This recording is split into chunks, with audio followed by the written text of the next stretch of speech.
This is what we're doing. This is what champions do, mate. This is what champions do, man. Got my championship cigar. We're chilling. We're enjoying life. This is what it's about, man. Trophies. This is like I've gone back 20 years and all my Man United mates are just unbearable again. But no, it was I enjoyed the final. I thought it was a good game. I enjoyed it. I enjoyed watching it. Easy game of football, mate. Easy game of football. Yeah, I thought Newcastle did some nice stuff in patches, but they've got no. I don't know, like Saint-Maximin looks like a world beater until he has to pick the pass. Do you know what I mean? Until he has to release the shot. And I just felt that you weren't ever really in any trouble. And had Bruno Fernandes, a few more, should we say, accurate passes in the second half, I think you were counter-attacking for fun, and you should have wrapped up 3 or 4-0, to be honest. But 100%, man. You know, it's just Saint-Maximin. Saint-Maximin always shows you why he's at Newcastle. If you watch him for long enough, he shows you why he's there.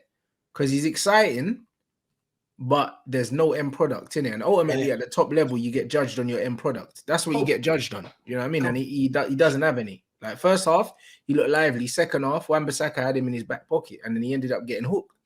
Yeah. I bet, listen, I don't play computer games, but I bet he's excellent on FIFA. Like, pace, skill, I bet he's brilliant. But, look, on a serious note, you've got to have end product. And, I think he'll be one of the ones that, as Newcastle go on this journey, I think that everyone's got to remember as well, for Newcastle, look, this is the beginning of the journey for them. A cup final, battling for top 4. I think that was well beyond what any of their fans would have expected. So I think they'll be fine, but I think he'll be a casualty of them progressing, if I'm honest. Who? Saint-Maximin? Yeah. But they gave him a big contract when they knew that new owners were coming in, bro. I think he's meant to be like the focal point of the project. Oh, mate, I just can't see it. I think as they go forward and bigger things are expected, fans will expect more from their players. It's natural, right? There's lots of players that you watch. We've talked about this loads, that look good on the eye, but don't actually have end product. And I just think he's going to be one of them, and he'll get an offer from, I don't know, Saudi Arabia. He'll get an offer from, you know what I mean, somewhere they're going to pay him 500 grand a week to not score goals. Yeah. Hey, we'll see. We'll see. I hear what you mean. He seems like one of them. He's almost a luxury player in the modern game, innit? Like, he's got all the gear and no idea, innit? That's what they say. Like, you know what I mean, he's entertaining, but this guy is not going to win you leagues. He might win you football matches, though. He might win you the odd game here and there. But like, I say the same thing about Bruno. To be honest, I feel like what they give you and what they take away from your team, when you actually weigh up the pros and the cons, it's like, is it really worth it? You know what I'm saying? And with Saint-Maximin, it might get to that. Well, listen, you'll know better than me. I mean, you watch Bruno every game, but for me, what I love about Bruno is he's intelligent. He picks up all the right positions. He has the right ideas, but for me, there's a lot of the execution which doesn't quite work. And as I said yesterday in the second half, there were a few times where you were like 4-on-2 or 3-on-1. It was like, right, just pick the right ball, and he rushed it. But listen, I'd kill for a Bruno at Spurs. We don't have anyone of that ilk at our club. So, listen, if you had a Bruno at Spurs, you'd leak even more goals, I'm telling you. Do you know what I mean? I'll be honest, like, brother, you know when you said that Bruno picks up the right positions, I actually disagree. You know what it is with Bruno, because he's attracted to the ball, it looks like he's in good positions, but really he just chases the ball, like, do you know what I mean? Like a lost puppy. That's what he does. Yeah, I don't see him enough, France. Last season, it was a problem because we never had Casemiro in the midfield, so Bruno was coming deeper and picking up the ball in areas where he's not comfortable playing in. Like, Bruno can't play in traffic. So our manager's done very well at putting him out wide and getting him out of the way, because he loses the ball a lot. And a player that loses the ball a lot, you can't afford to have them in the middle of the pitch, especially someone that doesn't carry the ball as well. He doesn't turn well and carry it. So literally, you see his deficiencies when he actually has to pick a pass out. When he just needs to put passes into areas and stuff like that, he's good at it.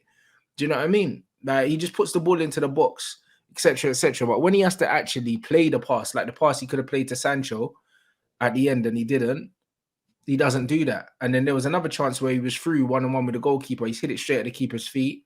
If he gets his head up, I'm sure he could have picked someone out, or you've got to finish better than that. Do you know what I mean? So it's just one of them things where I give Bruno a 10 out of 10 for effort. Like, there's very few players on the pitch that work as hard as him, but I don't pick teams based on, they work hard, because if that was the case, my 11 would look completely different.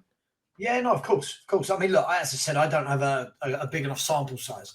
I can only go by little bits that I've seen. But look, be all and end all, I thought you deserved it massively yesterday. It was a really good performance from start to finish. I thought Casemiro was excellent.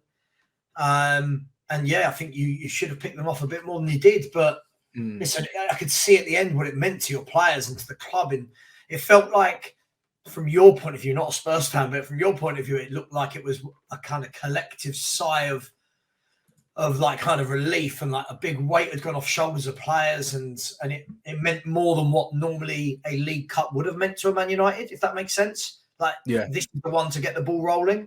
So Man U are a worry. Man U are a big worry now. How Man U's a worry, because, bruv, if Newcastle won that cup yesterday, everyone would have been talking about what a big achievement it is, and now it's just the energy drink cup because we won it.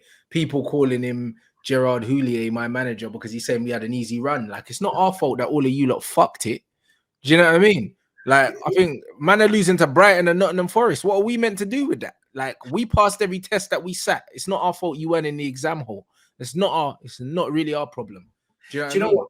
Call me a romantic, right? Call me old school. Call me nostalgia merchant, as I keep getting called by the younger generation. Yeah.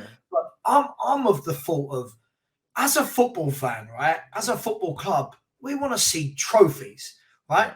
And if you're in a trophy, you try and win that trophy. And if you win that trophy and everyone else belittles you, I always think, well, hang on, you had the exact same opportunity to win it.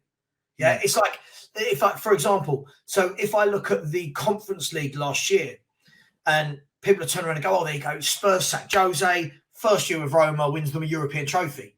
Yeah. Our fans are giving it the Conference League, the Mickey Mouse Europe. We got knocked out in the group stages to Mura. Like, how are we, you know what I mean? But these are the same fans that are giving us stick, saying that we didn't beat anyone, but you're losing to people that are no one. The nobodies we're beating, you're losing to them. So why is that our problem? Forest. There you go. And we slapped Forest. So didn't we put 3 or 4 past them? Yeah. We I think, wasn't it 3-0 in the first leg or something to you guys? Like, but yeah, listen, I'm of the opinion, and look, managers like Guardiola and Klopp, when they came here as well, your first trophy, the first opportunity you've got is the League Cup. Win it, breeds that kind of mentality, that winning feeling, and you guys are now playing. So I'm not saying you're going to win it all, but you're well placed in every competition to go and do something else. And what a debut season for Ten Hag.